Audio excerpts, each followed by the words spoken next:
मेरे प्यारे भाइयों एवं बहनों, आप सभी का हमारे अपने YouTube चैनल कथा एवं उपाय में हार्दिक स्वागत एवं अभिनंदन है।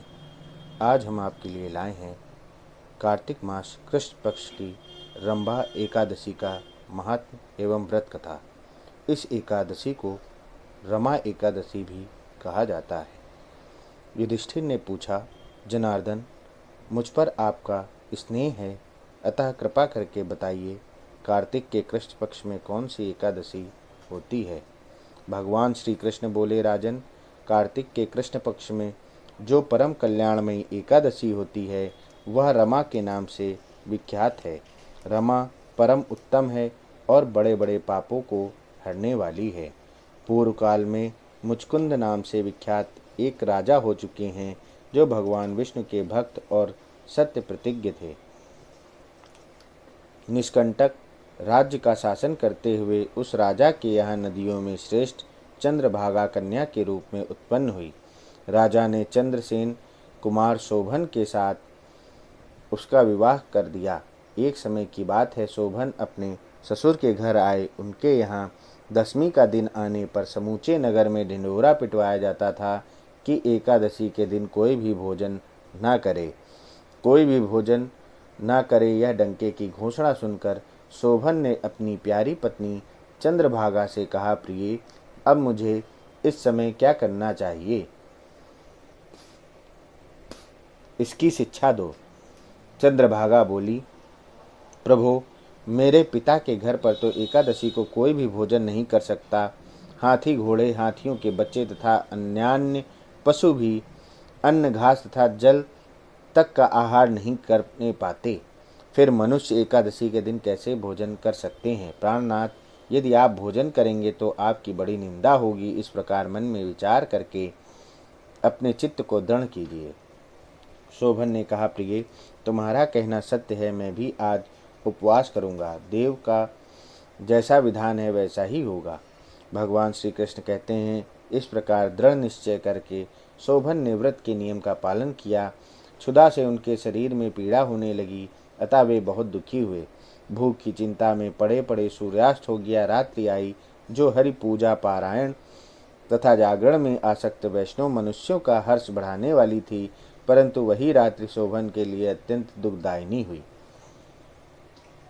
सूर्योदय होते होते उनका प्राणांत हो गया।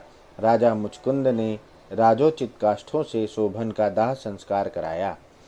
चंद्रभागा पति का पारलौकिक कर्म करके पिता के ही घर में रहने लगी।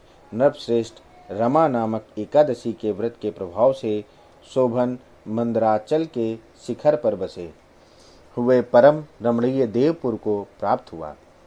वहाँ शोभन द्वितीय कुबेर की भांति शोभा पाने लगा।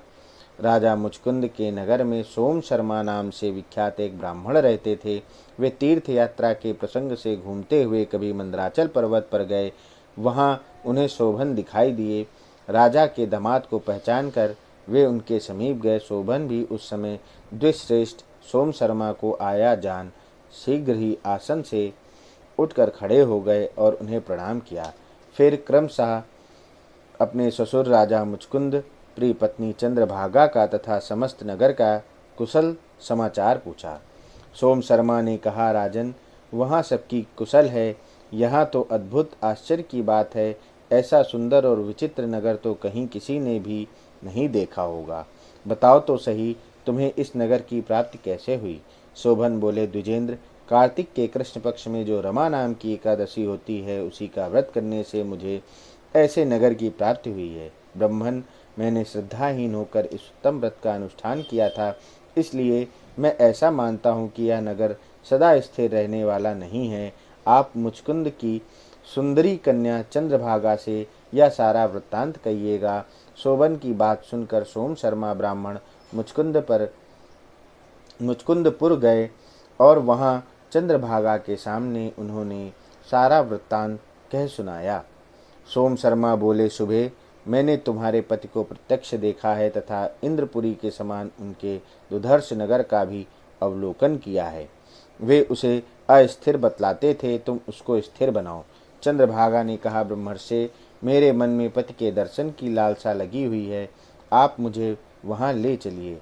मैं अपने व्रत के पुण्य से उस नगर को स्थिर बनाऊंगी।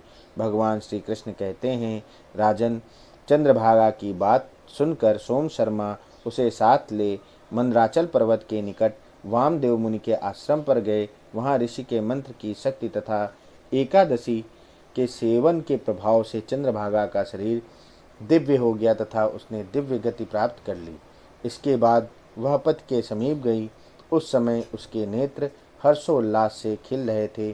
अपनी प्रिय पत्नी को आई देख शोभन को बड़ी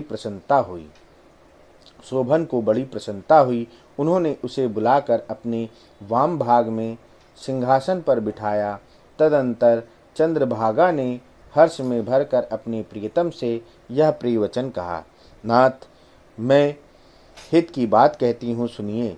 पिता के घर में रहते समय जब मेरी अवस्था 8 वर्ष से अधिक हो गई, तभी से लेकर आज तक मैंने जो एकादशी के व्रत किए हैं और उनसे मेरे भीतर जो पुण्य संचित हुआ है, उसके प्रभाव से यह नगर कल्प के अंत तक स्थिर रहेगा तथा सब प्रकार के मनोवांछित वैभव से समृद्धिशाली होगा। नृपश्रेष्ठ, इस प्रकार रमा व्रत के प्रभाव से चंद्रभागा दिव्य भोग, दिव्य रूप और दिव्य आभरणों से विभूषित हो अपने पति के साथ मंदराचल के शिखर पर विहार करती हैं। राजन, मैंने तुम्हारे समक्ष रमा नामक एकादशी का वर्णन किया है। यह चिंतामणि तथा कामधेनु के समान सब मनोरथों को पूर्ण करने वाली है। मैंने दोनों पक्षों के एकादशी व्रतों का पापनाशक महात्म्य बताया है। जैसी कृष्ण पक्ष की एकादशी है, वैसी ही शुक्ल पक्ष की भी है। उनमें भेद नहीं करना चाहिए। जैसे सफ़ेद रंग की गाय हो या काले रंग की, दोनों का दूध एक सा ही होता है।